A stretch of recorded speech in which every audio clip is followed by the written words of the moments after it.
안녕하세요. 겸지입니다. 오늘은 세계 역사에 큰 영향을 준 책을 소개하고자 하는데요. 바로 마르크스의 자본론입니다. 아마 읽어보지는 않았어도 책 이름은 누구나 아실 거예요. 자, 그럼 어떤 내용인지 시작해볼까요? 우리에게 가장 영향력이 있는 사회주의 사상가의 마르크스는 1818년 5월 5일 투르에서 태어나 1883년 3월 14일 런던에서 사망하였습니다. 붉은 혁명 박사라고도 불리우는 그는 경제학자이자 철학자, 사회학자, 역사였죠.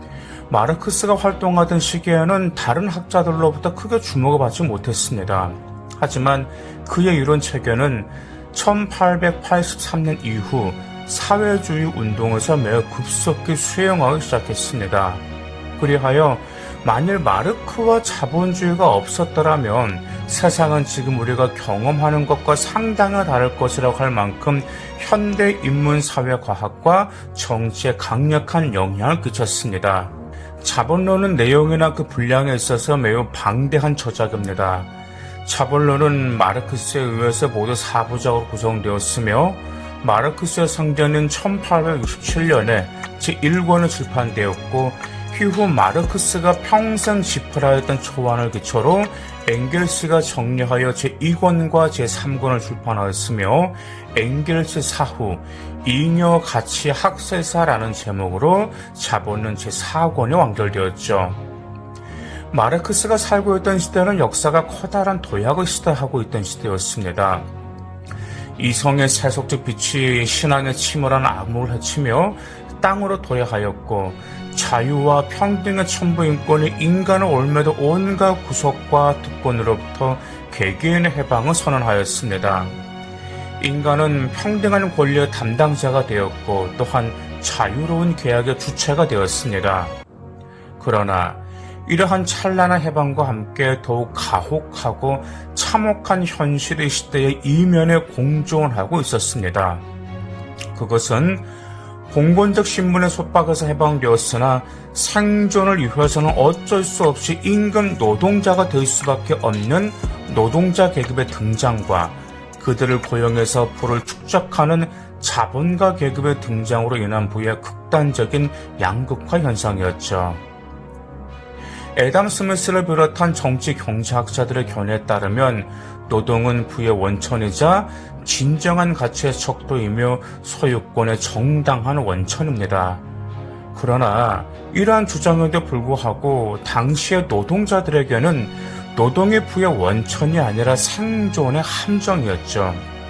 그들은 임금 노동자가 되지 않으면 생활을 영위할 수 없었으며 그것은 곧 죽음을 의미하는 것이었습니다. 교도소에 수감된 죄수의 식량과 비교될 정도의 임금을 받고서도 노동을 할 수밖에 없었던 것이 그 당시 노동자들의 현실이었죠. 시지프스의 끝없는 노동, 육체를 파괴하는 고된 노동의 대가란 창백한 정신과 더욱더 궁핍해지고 불안해지는 생활 조건 외에는 아무것도 없었고 미래에 대한 희망은 어디에도 없었습니다. 마르크스는 이러한 이율 배반의 시대적 현실에 실천적으로 개입하고자 했으며 그러한 시대와 현실을 과학적으로 파악하고자 하였습니다. 그럼 자본론의 주요 내용은 무엇일까요?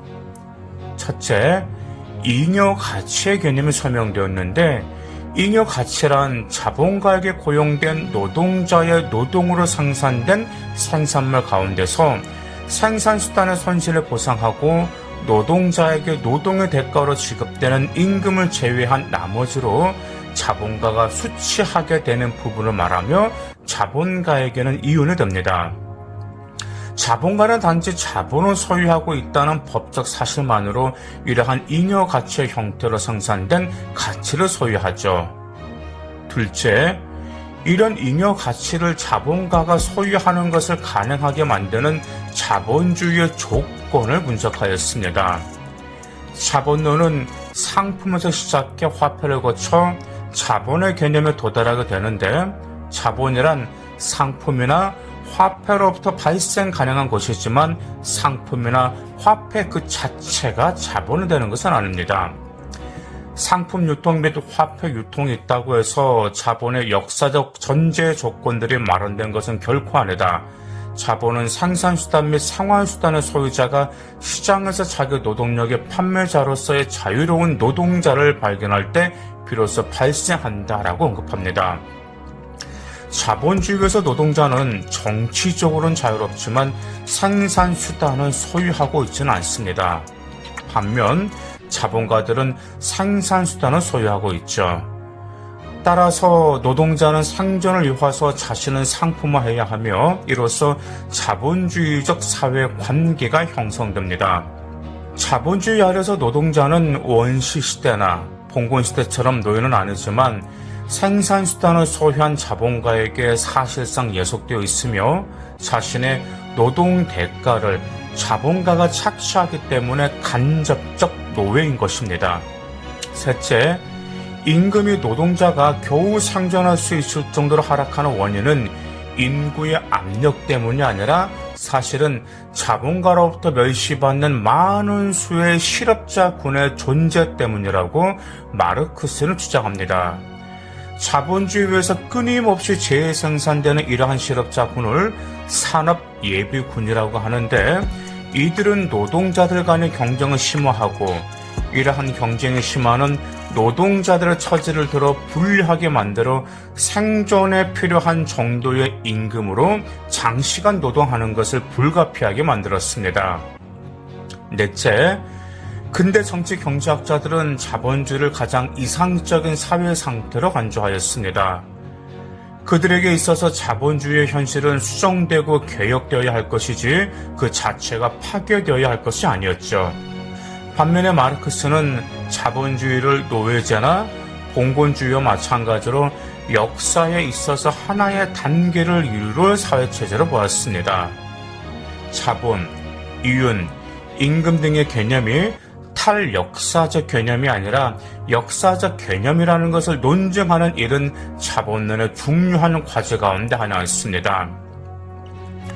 자본은 생산의 본성에서 유래한 것이 아니라 법적 사회적 관계에서 유래한 생산의 역사적인 하나의 사회적 관계일 뿐이죠.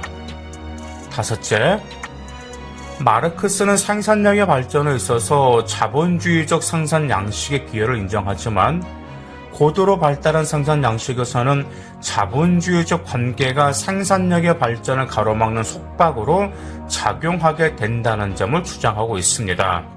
마르크스에 따르면 자본주의는 첫째, 공황으로 인해 끊임없이 위기에 봉착하게 된다는 점입니다. 공황은 생산물이 판매되지 않아서 재고가 급증하게 되는 생산 공황과 신용이 발달한 사회의 금융 공황이 있으며 이러한 공황은 생산의 발달과 더불어 심화되며 자본주의에 의해서 산출된 생산을 주기적으로 파괴한다고 언급합니다.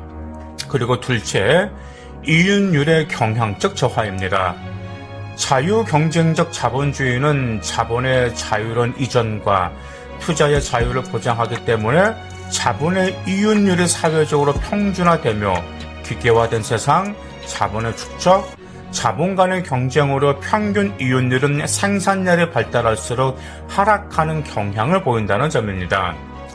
셋째로, 생산의 발전을 속박하는 또 하나의 원인은 토지의 사적 소유를 언급합니다. 자연법에 따르면 최초의 소유는 노동을 통해서 형성되죠. 그러나 토지 그 자체는 자연적으로 주어졌습니다. 따라서 토지의 소유권은 정당하지 못한다는 점이죠.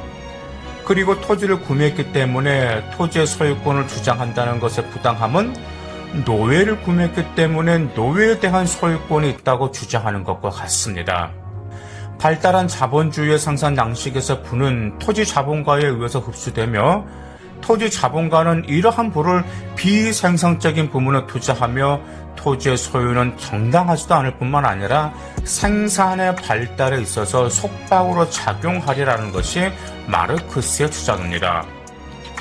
자본론에서는 그 목적이 자본주의 사회에 대한 현실적 고발과 이론적 해명에 있는 만큼 사회주의적 생산 양식에 관해서는 구체적이고 명확한 언급을 하지 않았습니다.